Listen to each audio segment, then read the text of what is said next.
After Mario Barrios' big win, his big win over Gervonta Santiago at 147, but Santiago is really a 140-pounder.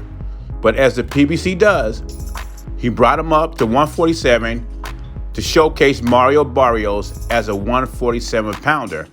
He stops Santiago in 8 rounds. Now they try to make us think that Mario Barrios is his threat.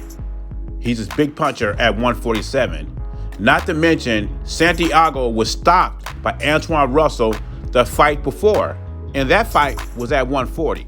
Also, in my opinion, Barrios was dominated by a past his prime Keith Thurman. He didn't get knocked out, but he was dominated. It was no doubt in my mind who won that fight. And how can we forget he was knocked out by Gervonta Davis, who's basically 135, maybe 140-pounder. And we are supposed to believe that Mario Barrios could compete with a monster like Vergil Ortiz. He's not only a puncher, he can box, his defense is getting better.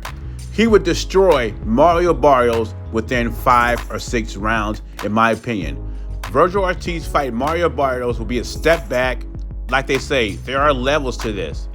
And to me, Barrios seems like a level C fighter. This wouldn't be a mega fight. It would be a slaughter. Stop the cap.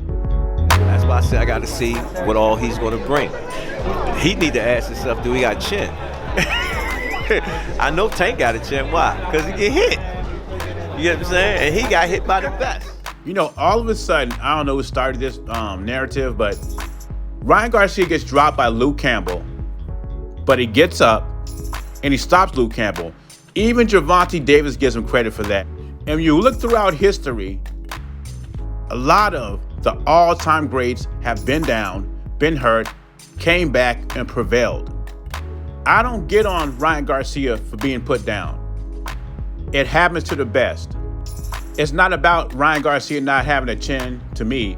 It's about Ryan Garcia being defensively responsible, and that's what he needs to work on, especially if he thinks he has any chance of beating Gervonta Davis. That's where it needs to start. Now, as far as Calvin Ford saying Gervonta Davis has been hit, he gets hit a lot, and he says he's been hit by the best. What do you consider the best? A lot of the fighters that Gervonta has faced, and his resume is better than Ryan's. His last fight was Hector Garcia. Before that was Rolly Romero, Isaac Cruz, Mario Barrios, and Leo Santa Cruz.